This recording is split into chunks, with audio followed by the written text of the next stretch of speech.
सिया राम जय जय राम सिया राम सिया राम जय जय राम सिया राम सिया राम जय जय राम सिया राम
सहना भवतु सहनौ भुनक्तु सह वीर्यं करवावहै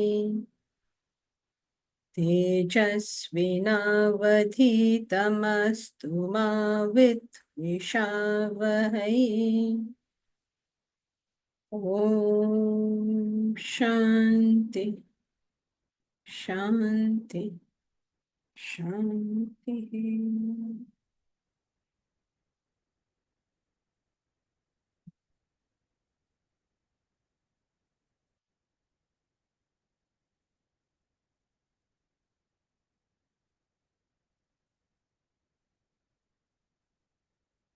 The purpose of spiritual sadhana is to achieve self-realization.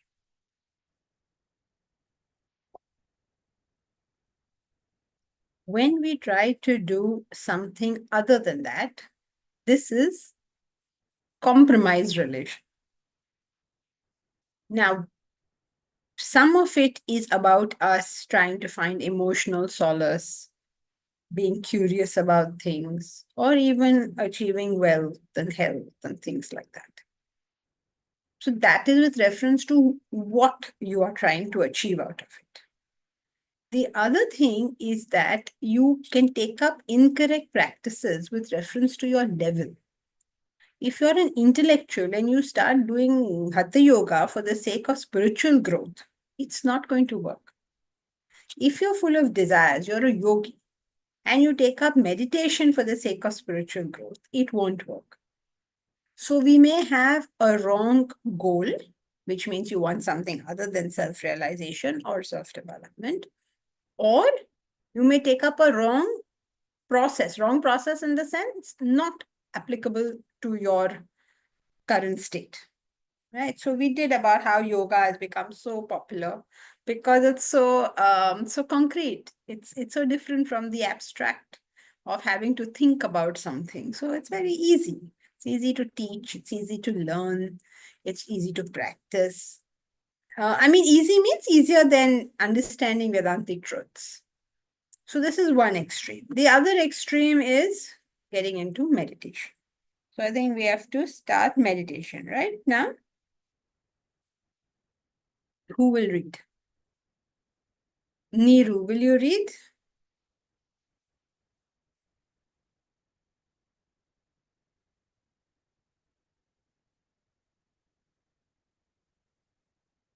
Neeru?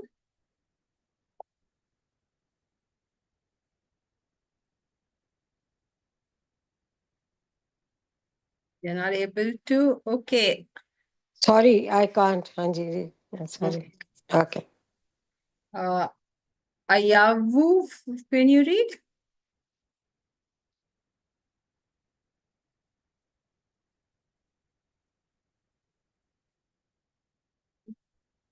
Nobody's willing to read today. What's happening? Shall I read, Janki ji? Yes, please. The second fate sweeping the human race is meditation. Meditation has become the best seller in the world today. Self appointed religious heads are hawking meditation like Swiss watches and Japanese cars. It has turned into a multi-million-dollar business. The innocent masses do not know what they are buying. They are swept away by the publicity campaign, unaware of the adverse results that meditation can bring about to ill-prepared mind cluttered with desires. It's saying that without understanding what real meditation is, many people are going after meditation as a fashion, and because there is a lot of campaigning, people learn it थोड़ा बहुत इधर उधर से and they start teaching and they become self appointed मतलब अपने आप से ही leaders बन के they are selling it in big prices, and that is not a good thing, because without understanding the real meaning of it, if somebody is teaching it, it can be, it can have opposite or adverse results also. Very good. So, two problems we have with meditation. One is from the perspective of the person teaching it, and one is from the perspective of the person learning it. So, from the perspective of the person teaching it, it becomes a sort of, I don't know, a superstitious business. And from the perspective of the person learning it, they don't know, right? सब बोल रहे हैं तो हम भी कर रहे हैं. It's that kind of thing. But the problem with this is that it brings about adverse results. It brings about negative results to a practitioner of meditation. You will be able to see it also for yourself, hopefully in due course.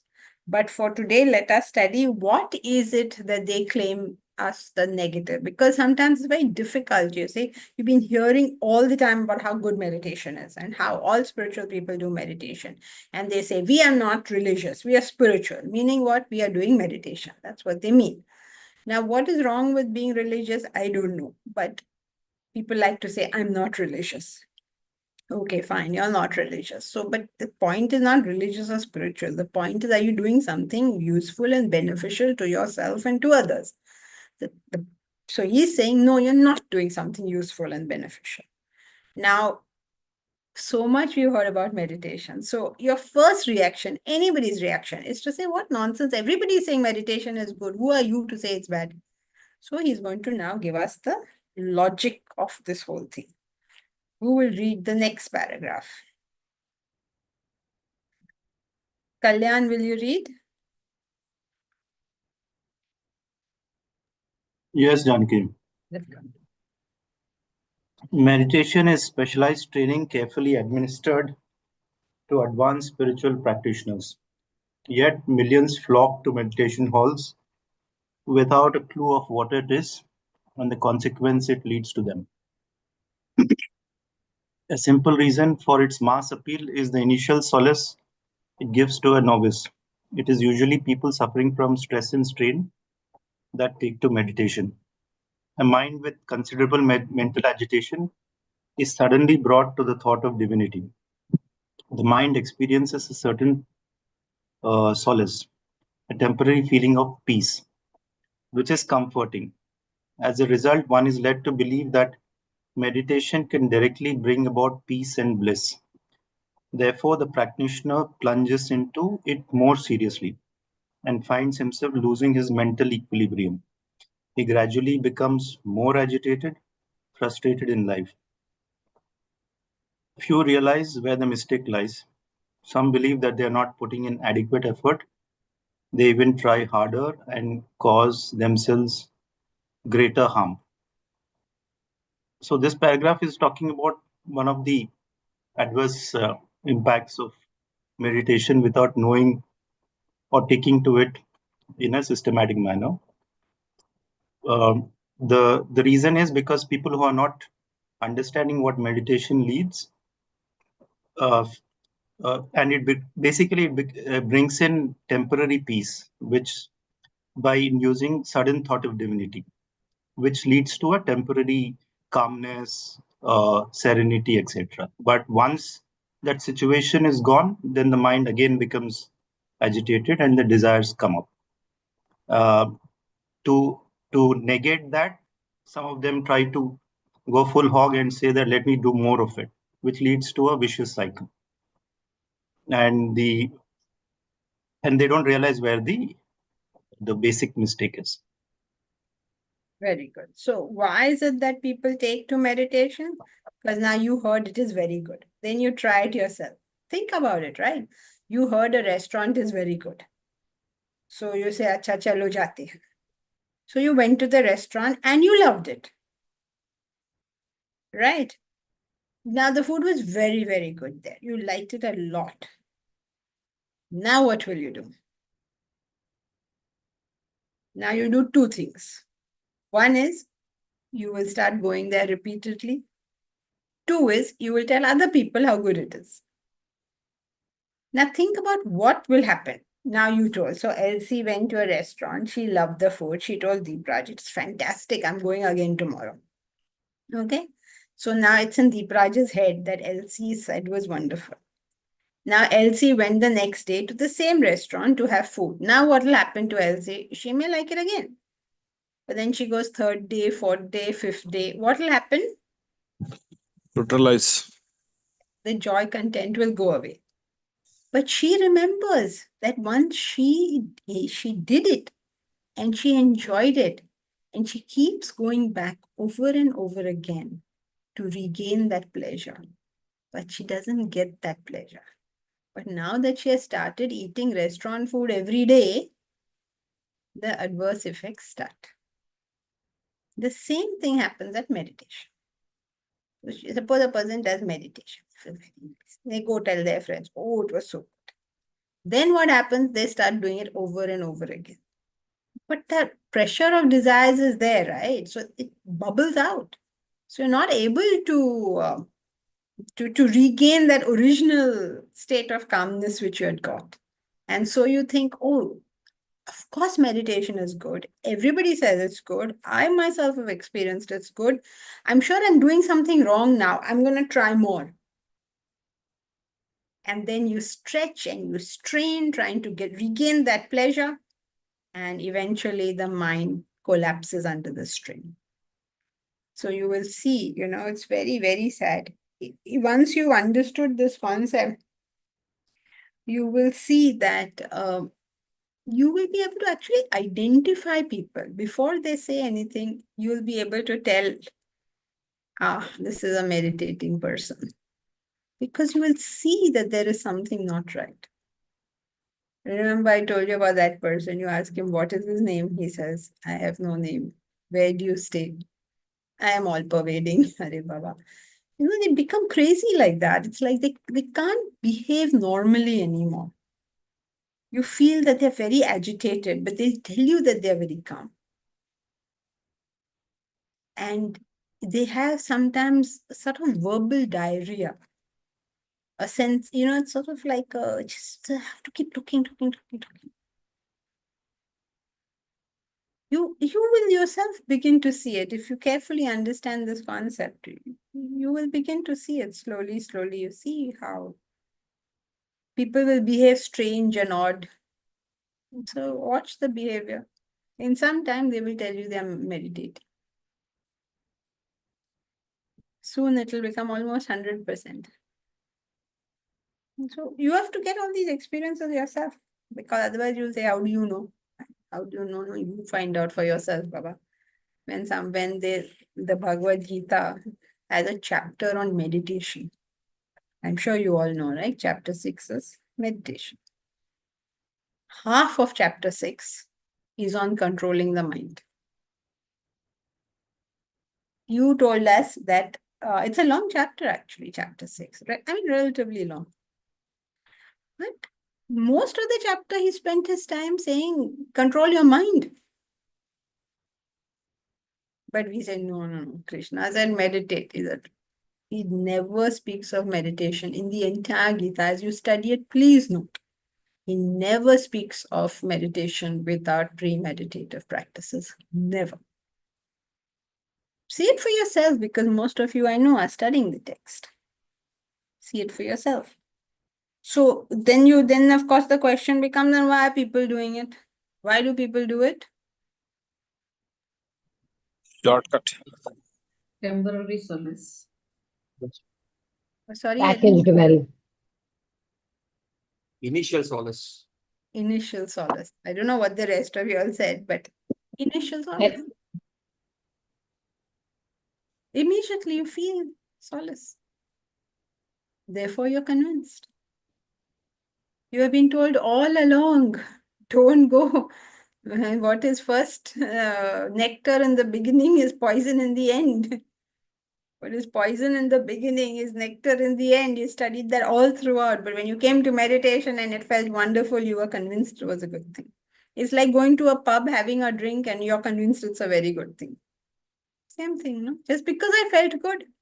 You met a person, that person spoke to you very sweetly. He turned out to be Charles Sobraj later on. But you insist on being with him because it felt so good. Right? Now, who will read the next one? Vidushi, will you read the next one?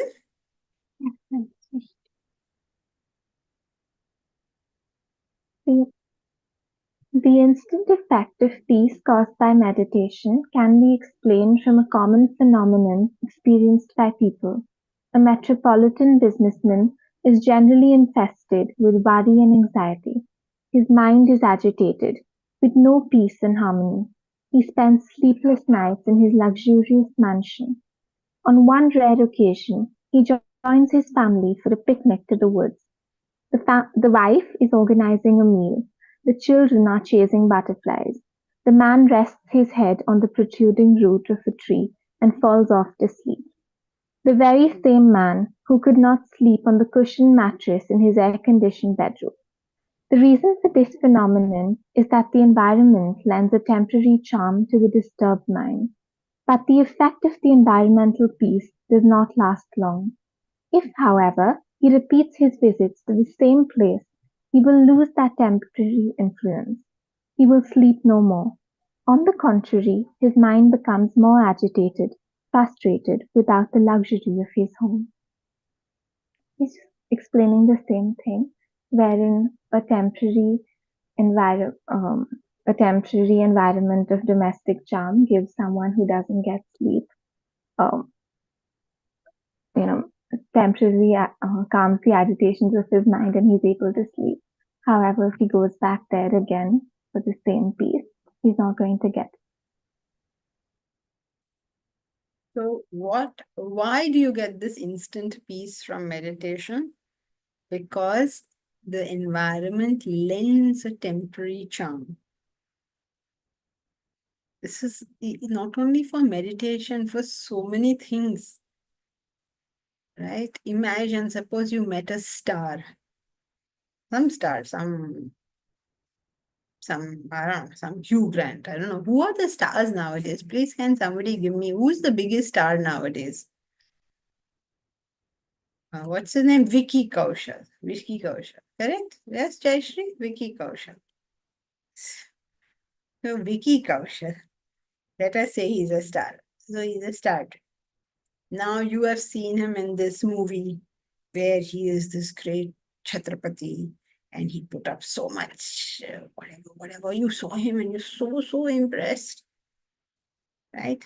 And then you meet him. So when you meet him, you're not meeting Vicky Kaushal. You're meeting the Chhatrapati. You're meeting that man who made so many sacrifices for his country. Now, this Vicky Kaushal bichara, he doesn't know how to do any of this stuff. But that he's now a star, that he's represented this wonderful notion, all that is playing in your mind. So when you meet him, you say, my God, I met a great man. But now his wife who lives with him, who is his wife? Katrina. Katrina, thank you. So his wife who lives with him, now she has lost that. She doesn't see him as Vicky Kaushal. Doesn't she have the same fight with him as you have with your spouse? But for that temporary thing, you say Vicky Kaushal. So what is happening here? An environment lends a temporary charm. Right? Then what happens? Then you repeat that environment over and over again. That charm goes away. Just like if you were to marry the gentleman, the charm will go away. Okay, we think, I'm marrying Prince, what's his name? Charles, Prince of Wales, Charles. That's what she must have thought, no? Then after she's married him, the charm has gone away. He has continued to be Prince of Wales, right? It's not like he lost being Prince of Wales. But the fascination for Prince of Wales goes away. This is a common phenomenon of the mind. And this happens in meditation as well. As long as you get this is not something new that you're learning. This is not something unusual that you're learning. It's the same thing repeated at different ways, in the sense of the same thing. That charm goes away if you keep on repeating this thing. All right, is this clear? The temporary effect of peace caused by meditation is just this much. That's it. That's all there is to it. So like that businessman, he goes back to that same route and tries to sleep again next day. Will he be able to sleep? No, now it will start poking him because it's obviously not as comfortable as his home bed at home. Then what will he think? He'll say, I'm doing this wrong in some way. Maybe this was the wrong tree I slept at. So he'll go again and again, very innocently. That is why it's very important that we study Vedanta so you understand the cause and effect relationships that are taking place. Without understanding this, no matter what experiences we go through, we will misread them. This is the problem. So we have to have our first principles about life correct. Otherwise, everybody comes to their own conclusions. And fantastic conclusions human beings are capable of coming to. I think the most fantastic conclusion is, how do you read a religious book, any religious book, and from it decide that you are asked to go and kill other human beings? How does this even happen? But that's what they understand from it. Yes, Omkar.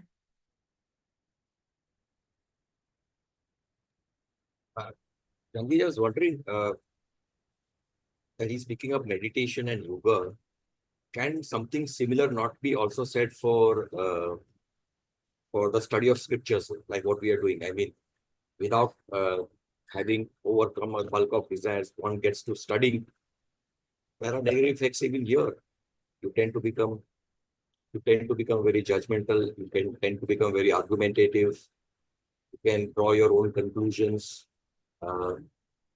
and so forth. And I'm sure there are many other negative. So why not talk about that too? Or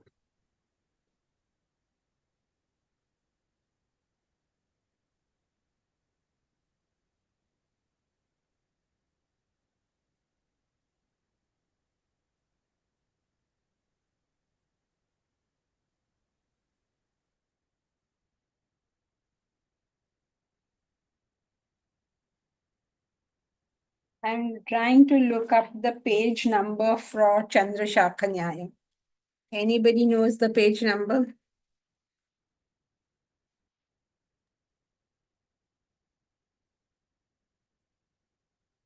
or can we say that the study of the scriptures is not part of We'll religion? go step by step. Let us go step by step. Okay. Yes. Where is Chandrashakha Nyaya? Can you help me find that? 42 in this new 42. edition, Janki. 42. Okay, say the topic or chapter name so people Chapter can. Yeah, 2, World and Chapter 2, World and Human Being. Hmm. Starts with the blind man and the elephant poem, just before composition of the world.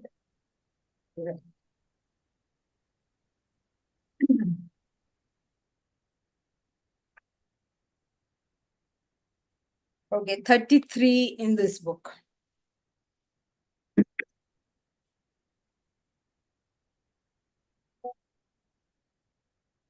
You all are all familiar with the Chandrashakha Nyaya. Chandrashakha Nyaya means, what shall I say, illustration or a way of explaining.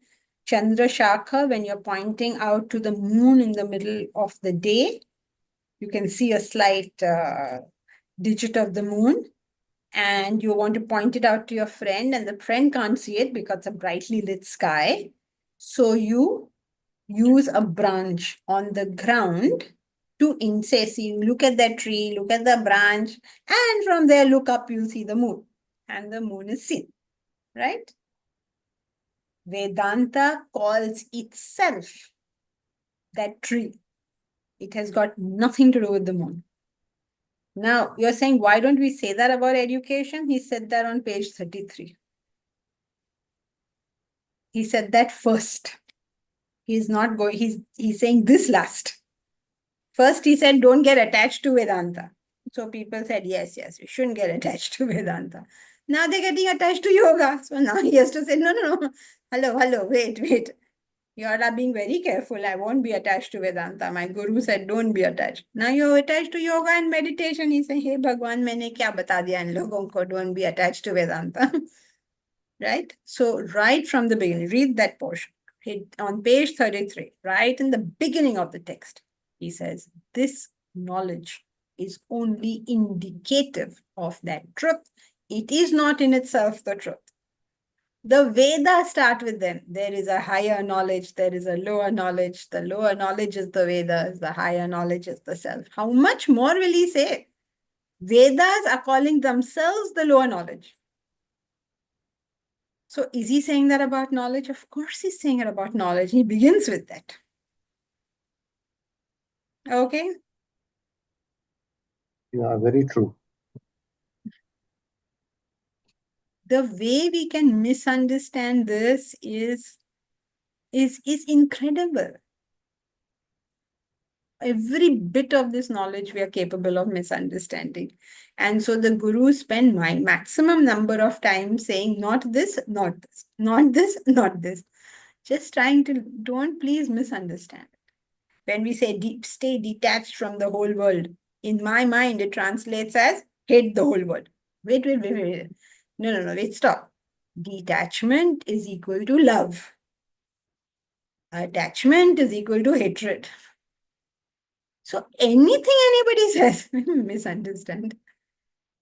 So they say, oh, there is no joy in this world. Suppose we say, then they translate as, this is a very unhappy world. Wait, nobody said that. When we say there is no joy in the world, it is equivalent to saying, Jayashri, it is equivalent to saying, There is no sorrow in the world. very good. There is no sorrow in the world. So everything, the poor saints and sages, they're having a tough time with us. Whatever they say, we will misunderstand. If the teacher tells you, come on, you are living a life of comfort, you better start putting in some effort. We will translate that in our mind as, go to the jungle, stand on your head, tie your legs to a tree and be upside down. No, wait, don't do all these funny things. Just test your own boundaries. So everything is misunderstood because everything that we do not see with the lens of sattva will look distorted to us. The less the sattva, the greater the distortion. Everything. You tell people the most simple things. So why did you not come on time? Nothing very complicated. They'll say, you don't know, I'm so committed to this cause. I love you so much. I'm so devoted. Hello. Why did you not come on time means, why did you not come on time? We are not referring to anything else. But is it easy? No, you told me I didn't come on time, but I love you so much. I've always been devoted. I swear I'll never do anything to harm you. Papa, what happened here? Just come on time. You have to hear all these things to know what are you saying? What is the other person saying? When there is no sattva, everything will get distorted. There's one man currently on YouTube who's arguing with me. Now I've given up because I can try 3 times. There should be some limit, no? 3 times I try. I have a standard operating practice. 3 times I will try to explain. If you don't get it, I'm not capable of teaching you. I'm not wasting my time. Right. Now, so why is it that we go for meditation? Is because of the initial piece. Not only the initial piece, but also the fact that we cannot attribute cause and effect properly. And when we do not attribute cause and effect properly, we repeat the problems. If you have any repetitive problems in your life, please note that I have not identified the cause properly. Very important to know this, because if I identify the cause, I'll deal with it. Any repetitive problem shows me that I'm not thinking straight here. Right. Now, who will read the next paragraph? I would like to read because it's Please. something very personal. Oh, okay. Before entering Vedanta, I Hmm. think I was also doing something like this, and I felt the futility of meditation. And I felt something is wrong somewhere, so I connect with it. I'll start reading. The effect of meditation on a beginner is just the same. A mind congested with thoughts and desires, worries, and anxieties is drawn to one line of thought. It is removed from the congestion of thoughts for those moments. It experiences a temporary peace.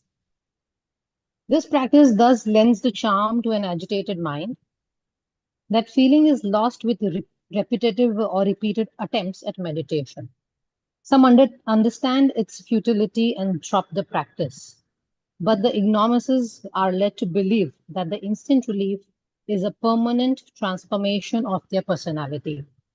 They pursue doggedly only to be disappointed and frustrated in their lives. So I also meditated, and same thing I can see in the paragraph that effect was there. Mind felt better because thoughts and desires, it seemed like it is going in a line of thought, but it was temporary, definitely. And when you do not meditate, you are in the same agitated state. And when you just try to, push hard, if you think that this is going to give us the result that we want, and we keep pushing it hard because we are ignorant about it, and we think that is our personality, or, it's going to bring transformation to our personality, which is actually not true, and which I understood. And then the last line says, they pursue it persistently. I mean, they keep on doing it to be disappointed and to be frustrated. So I got my answers definitely here, because I always felt when I was practicing the meditation, there's something wrong that everybody is doing. I was a part of a group, by the way, where we used to get up in the morning, meditate, and I felt that there's something wrong happening here. And I found all the answers in Vedanta. Thank you so much. I think I have pretty much explained. I don't know. Yeah. Thank you. Thank you. Thank you. Janvi, I have a question here, and maybe it's something that Queen Jayashree can answer because she's talking about her experience, which is that we define meditation very specifically. And most of we also have discussed in the past are not doing meditation as we define meditation. They are doing more breathing, maybe breathing or calming. Why would that have such a negative impact? It is not to do with what you're doing. It is to do with what is your level and what are you doing. That there has to be, it's not an isolation. Anything is not said in isolation. If depends on what is the degree of desire, what is the degree of agitation. Now, if you suppose you're cleaning a go down and you go with a bottle of Lysol, what is going to happen? You are going to get frustrated because your Lysol, okay, that little bit you clean, then what? Your whole go down is still a big mess. So it's not in isolation, nothing spoken in isolation. Now, if you're in a bad state mentally, even the simple breathing will make matters worse for you. But if you're like, say, not so bad, then okay, breathing is good. You're focusing on your breathing, that is good. You have to match your state with what you're doing. And if you try single pointed concentration, if you do breathing also too much, you will suffer. Which your pranayam teacher will tell you himself or herself, if he knows anything, if he knows what he's talking about, he or she knows what they're talking about. They'll tell you 100 things that you have to be careful about. And all the books talk about it. It's not like, no, we are doing Vedanta, please. We are not doing the opinions of people. This is not a book written based on I think so and I think that, and I saw this and I saw that. It's a book written on what are the facts, what is written in the original text. So now what is written has to do with what you are. If you're on the verge of realization and you do meditation, it will work for you beautifully. So it's a balance between what you are and what you're doing.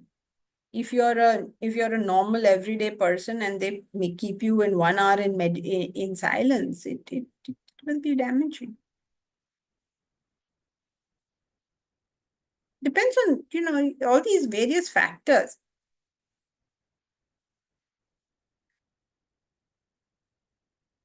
Yes, Jayashree? So I would also like to share, after starting the study of Vedanta and then meditating has been amazing. It cannot, I don't need any of those classes or any of those things. Only just the study and practicing what we are doing here has been amazing. Thank you. So that has led lasting impact, that I can say. Yes. Not But that time when I was doing, yes, it was very temporary, for sure. Yeah, but Jayashree, where is even if you didn't meditate, the impact will be there. Because where is that impact coming from? Is it coming from the meditation or is it coming from the fact that you're 24 hours doing karma yoga? Yes, it is coming from here, definitely. Correct. As you do karma, that whole thing comes down, the bulk of the mess comes down. But nobody wants to do karma. They want to go straight meditation. I'll do meditation. No, please. Spend your life doing karma. Swamiji used to say, the question was, how should I know whether I have to do karma or not? Why is it that I have to do karma? Maybe I've outgrown it. How do I know I've outgrown karma or not? He said that now I don't know whether the kids will understand this example, but people of our age group will. When you put a cassette into a tape recorder, you press play. If there is anything on that, it will play. If there is nothing on that, it will eject. So your job is you do karma. If there is anything, it will play. If it isn't, you'll be ejected into silence. You don't have to worry whether should I do karma, not do karma. You just quietly do karma. Put your head down and do karma. So what is giving us, what will give us lasting peace in this world for us as we are today is becoming unselfish, becoming noble, becoming service oriented. Even when we tell people, oh, come to class, come for our events, are we saying come for our event, come to my class? Or are we saying, this is something that would be very useful to you? There's a world of difference. When we're writing emails, when we're sending out publicity, when we're doing marketing, are we doing it for the person? Who are we doing it for? Who is this service for? It should be clear to me. Is it because I genuinely think that, what if these people knew this? How much unhappiness I'm going to save? I'm going to prevent unhappiness. I'm not going to solve it. I'm going to prevent anyone from being unhappy. Is it that which we are doing?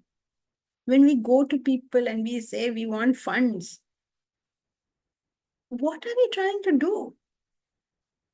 Are we trying to say, oh, I must build this, I must do that, we have to be, what is it, trailblazers? Is that what we are doing?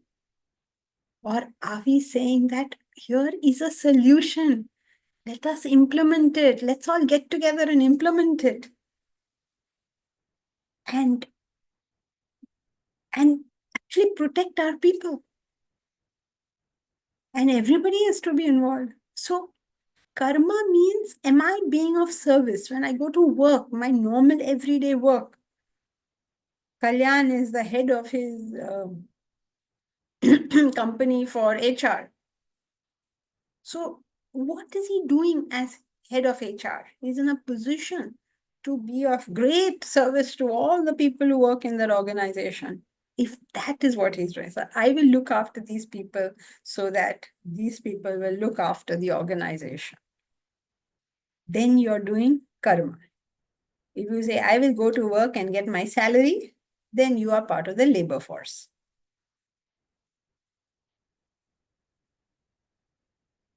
Don't be a kamgar, be a karigar.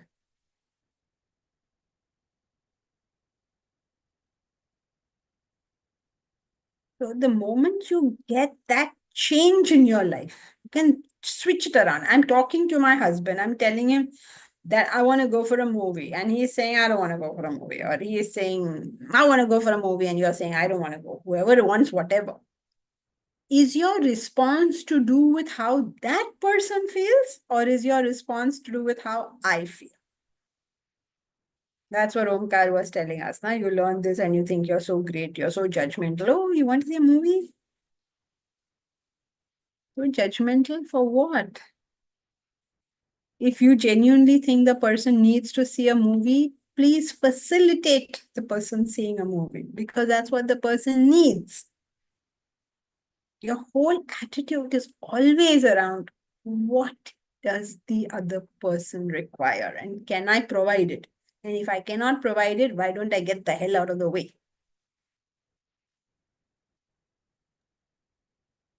It's not always I can do for you what you would like done, but at least I can stop preventing it. So just always looking at it from the other person's point of view. That is that thing that will give us peace now.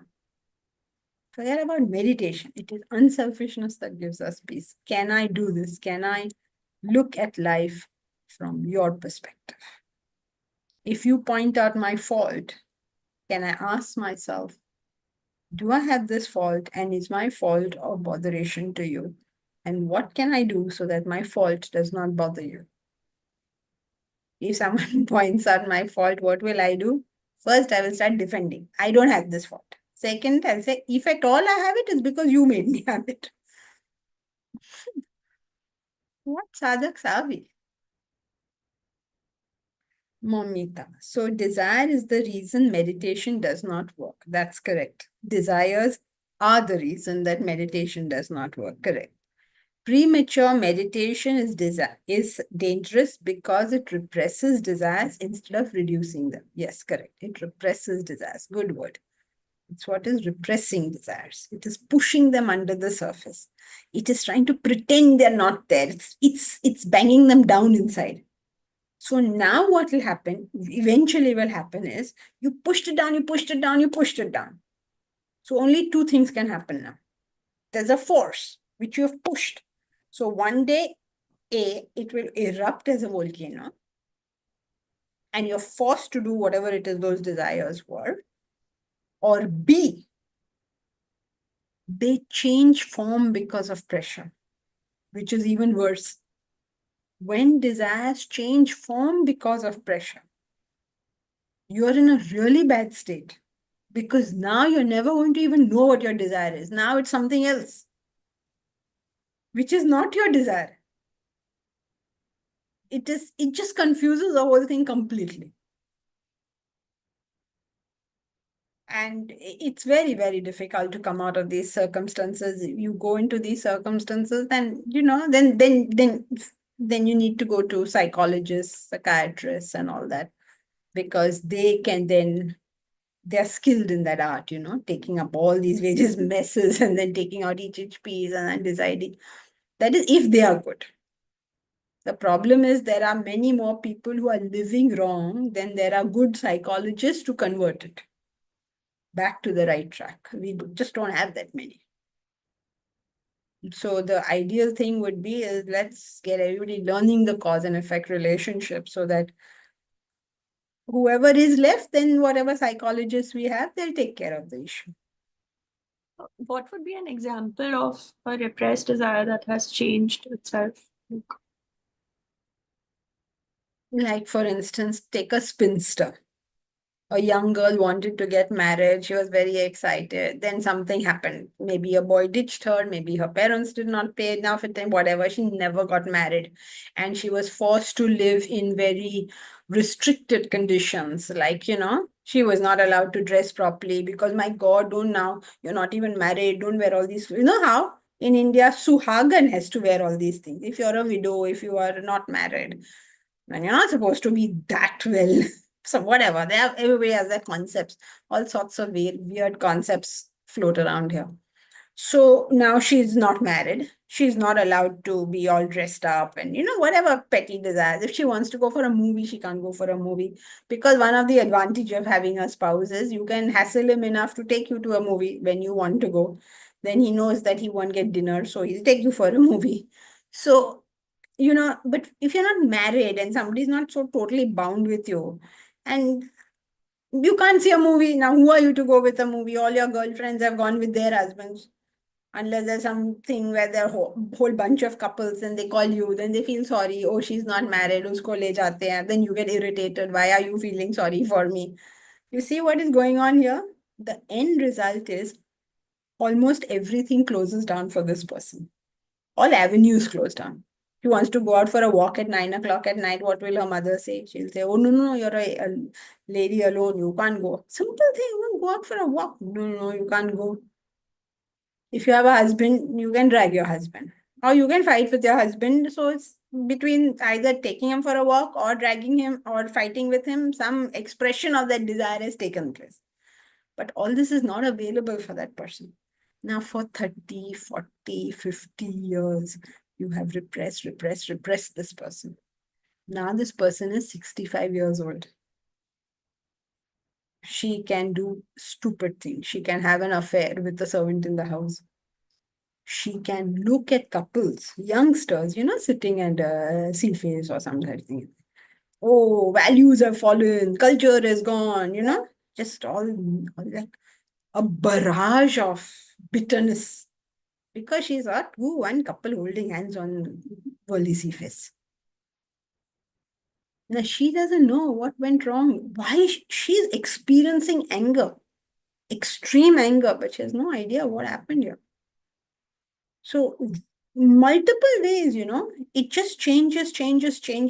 Then this anger will make her join some religious institution where she will become one fanatic about something or the other. Because what is happening, that anger which she has had, now she's become a religious fanatic. She was not going, her original vasanas weren't in that direction. And no saying what literature might become political, iconoclast. Anything can happen. Because now anger, frustration is pushing all these various things. Thank you, Janaki. It's so frightening, right? You don't handle your desires properly. There's no saying what person you will become eventually. You notice, it's very strange. Do you notice that there are all us people, normal everyday people, society wale log jo hai, normal everyday people. We fight with our spouses, we fight with our neighbors, we fight with people at work. हमारा कुछ चलता रहता. People who are in the religious field, have you heard the reports of these people? What kind of things do they do? Like what? Are you worse than us normal people? They're no worse than us. They're just like us, just completely repressed. And so now what they do is, Bapre, no saying only what they will do. You hear of them murdering and all sorts of things you hear of. Why are you behaving like this? When you get sucked into that thing, it's a frightening thing indeed. And any one of us would behave like that.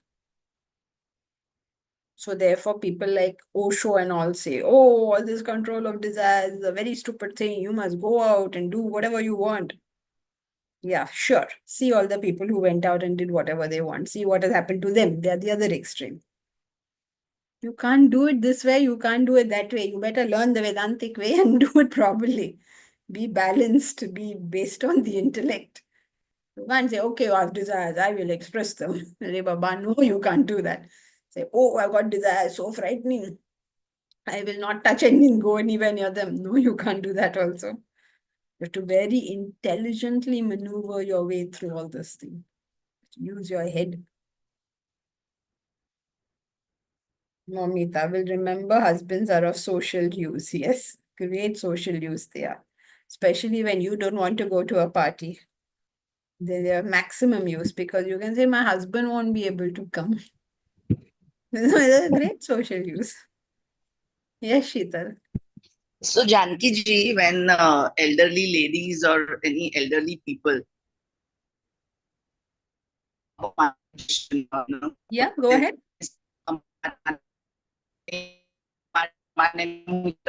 now the generation is doing this. That is also a form of repressed. I couldn't quite hear you. I'll repeat your question to see whether I joined the dots correctly. That when elderly people keep on looking at youngsters and say, Ki you know, how are you behaving like this and how are you behaving like that? Is that a sign of repression? Usually, yes. How are you behaving? It's about, when youngsters are going or they're using phone or they're going for parties or, what we didn't do, for example, what I didn't do at that age. And now if my child is doing, and this is not the age to do it, hamare zamane mein to hum log nahi jate the or whatever. That is also a part of repressed desires. Could be. That you want to do it. Okay. Yes, but now don't make any black and white rules like that. It's quite possible that the child or us may be making a mistake also. Don't make a black. But if there is anger generated, huge anger, unexplained anger. Like some anger is just stupid, why are you doing things? Some anger is just right, but like disproportionate. Then it's a sign. Then it's a more likely sign. See, the mind is not a simple thing. You can just make one rule. If there is disproportionate anger, it often is indicative of repression. Even be some kind of disinterest or a negative feeling towards it. Yeah, very strong ones. I think I can't hear you very well. So if you're saying you have very, very disproportionate emotions. Okay. Like suppose that, let's say there's a wife who nags her husband a lot. And therefore, he's just not allowed to do whatever he wants to do. So then he goes out and he gets road rage. Because at home, he's like, just his wife is just, ye kyun kiya, wo yahan kyun rakha, wo wahan ke. She's nagged him to tears. So now when he goes out, there's a disproportionate rage for everything. Okay. So if you suppress too much, then it springs out. Yes. And others don't need to do it to us. We can do it to ourselves. Sometimes we have a desire that we are frightened of. So we can do it to ourselves. It doesn't necessarily have to be from an external source. Okay. Thank you, Jan.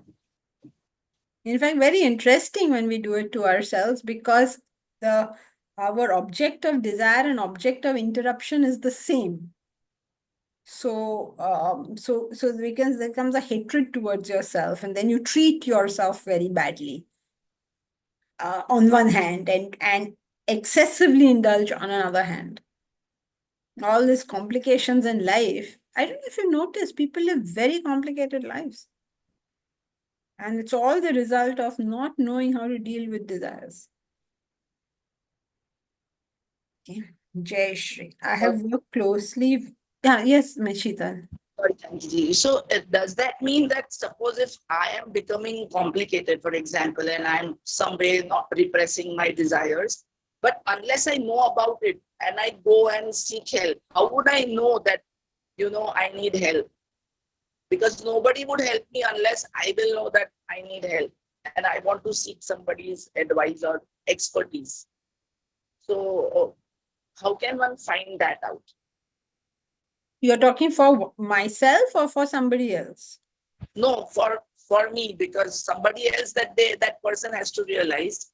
But for example, me, that I feel that I am somewhere going wrong here, and I think on this topic I need to seek help.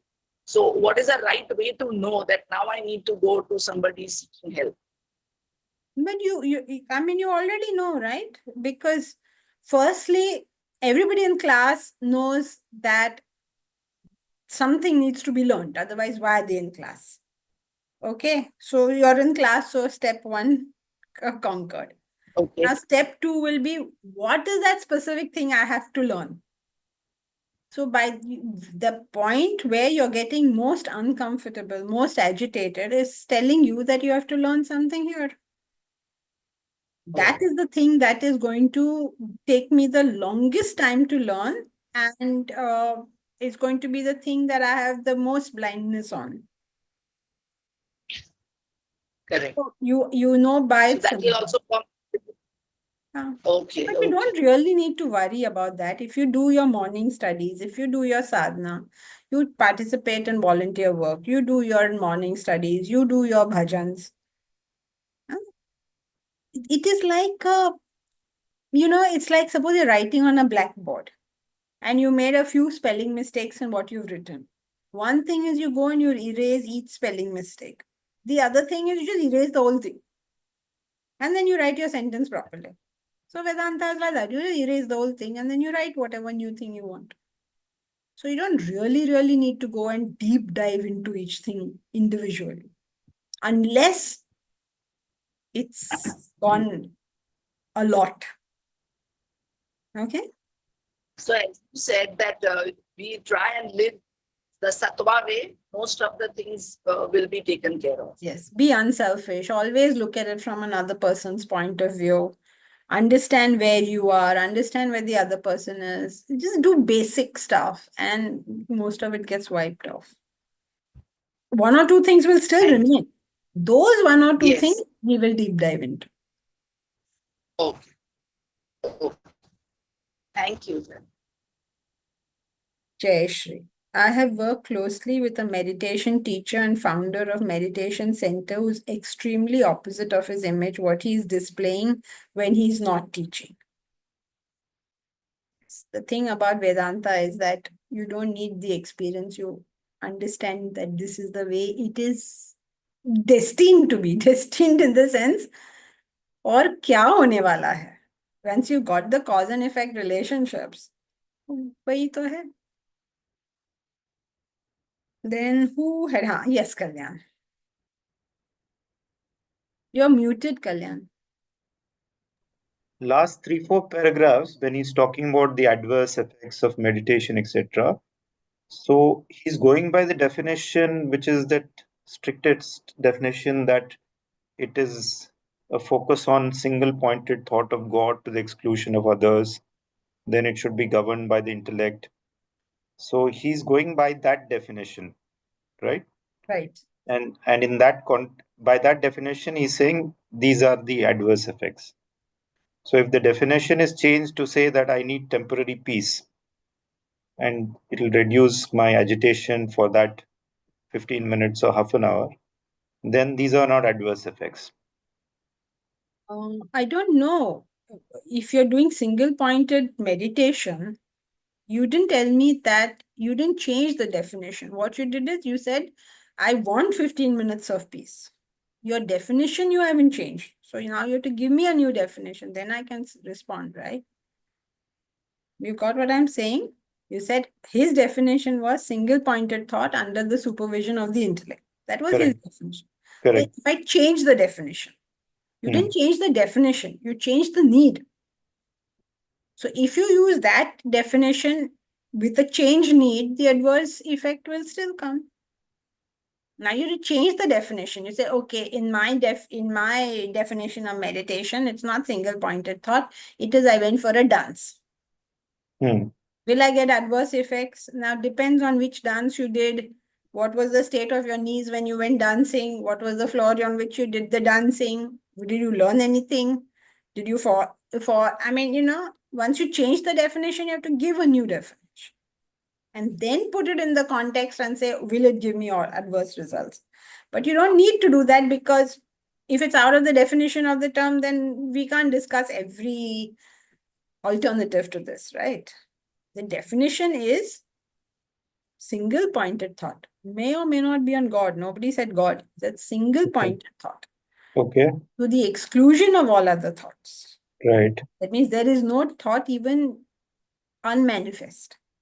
Single pointed thought to the exclusion of all other thoughts under the supervision of the intellect. If you try this stunt, it is the highest effort for a human being to make. Highest effort. That is why even So said, no, you can even study so much. Forget single pointed thought. You can study so much that you go mad. So where's the question of single pointed thought? No, that's what happens. Many IIT people, they say these geniuses and eccentric and insane are close. Why? Because they go mad. So when people use the word that in a meditative state, for example, a runner, he's on a single pointed thought of running and governed by the intellect that he should use all his intellect to ensure that he runs well. So people use that as a being in a meditative state. Not that. They use being in the flow as a meditative state. You're not struggling to do it now. You're now in cruise. That's what they use. Like you go swimming and you go below the surface and you're swimming. It's so quiet. It's like meditation. If you're painting or studying, it's like meditation. It's so quiet. I mean, internally quiet. So he's not using it in any of those terms. But yes, if you're on the flow, very good. Okay. I mean, that is how normal work should be done. It's very far away from meditation. Nowadays, we're thinking any silence of the mind becomes meditation. Silence of the mind should be a normal state. Meditation is a state of effort. Okay. I lost what I wanted to ask actually. Let me think. Okay, we have another class. We have many chances. Okay, so yes, Jayashree has an announcement for us. Hari Om everyone. On Monday, we have planned a trip to the plot for plantation.